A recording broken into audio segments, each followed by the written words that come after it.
Somalia is a land rich in heritage and natural beauty. Its sweeping plains were grazed with the elegance of Somali pastoral communities, caring for their beloved livestock under the vast skies.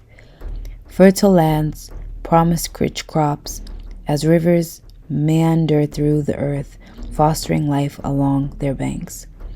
And there, along the coastline, Somalia stood proud, possessing the longest stretch of shoreline on the African continent. Amidst the stunning beauty, however, there was a grim reality that tormented the Somali people. Despite its wealth of natural assets, the country was constantly plagued by difficulties. Famine, hunger, and the relentless grip of poverty loomed huge over the country, casting shadows on it. aroor dheer baan soo aroornaa meel fog oo Mustafa dheera oo naan soo gaari karin oo cadeedina hayso oo gaajana hayso oo dhibaataysanahay yaan ka soo aroornaa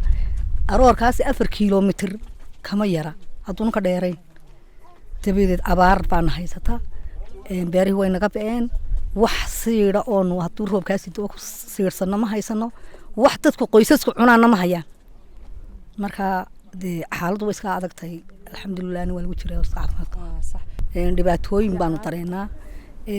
intaanu sii soconno waanu sii oominaa waanu sii daalnaa haddaan doono dad waaweyn oo jilbu xanuunayaan oo iska xanuunsanayo oo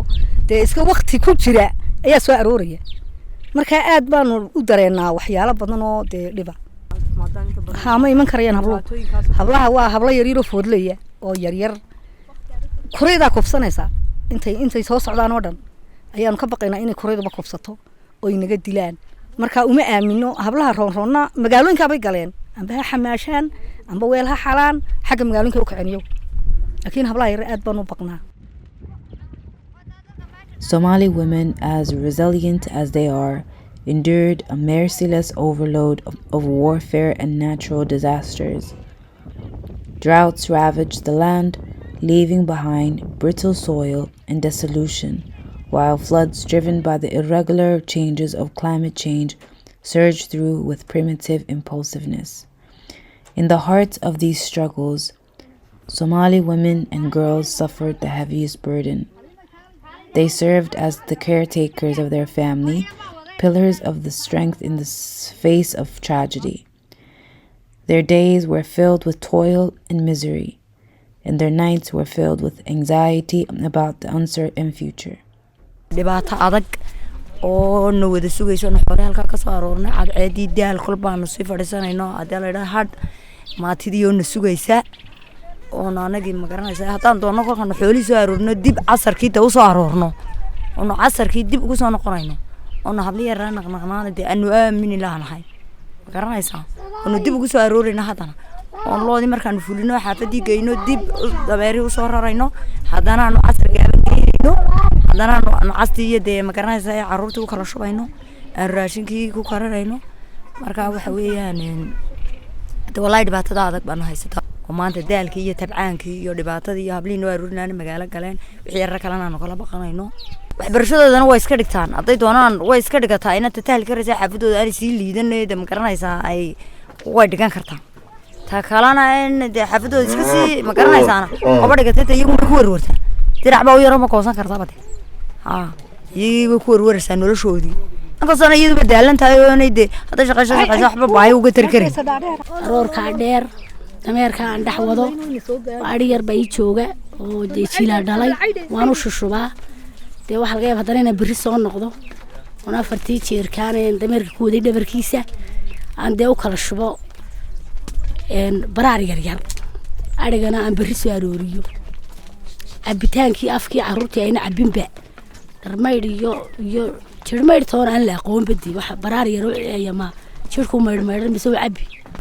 beerihii cagaftaan gelinay shinidii kama soo biqlinba oo wixii roobaan weyno wabay soo biqlinba marka wadaan is caawin lahayn waxbaan isku dhaamin wixii aan isku dhaano waan siin lahayn tiina roolna magaalada u shaqo geysay jaariyad bay geysay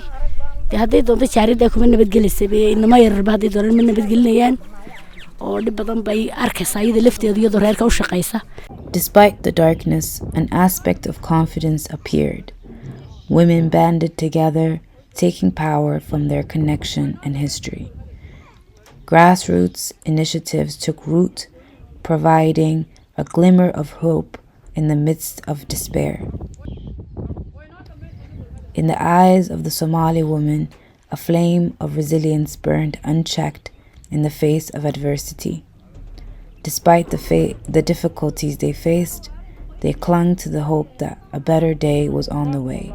When young girls migrate from the drought-affected rural areas and into the cities,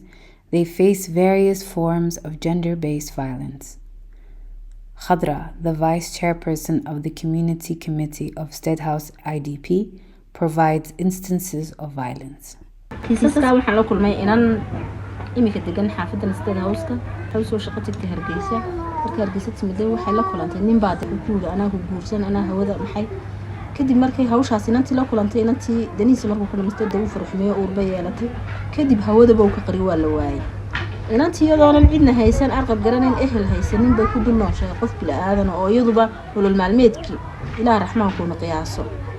waqti xaadirkan aan taaganahayna qofna qof ma hayn karayo qofna qof kuma dul noolaan karayo inantii xaamilaa aan cid u naxda iyo cid ehelatoon haysanin ayaa dabadeeto xaafadeedan ku nool marka dhibaatooyinka badan kaamamka waxa ka dhaca hawlaha noocaas ka dhaca waxaana sababaya duruufaha ka taagan abaaraha. And although they braved the storms that raged around them, they held on to the belief that their country will one day rise again.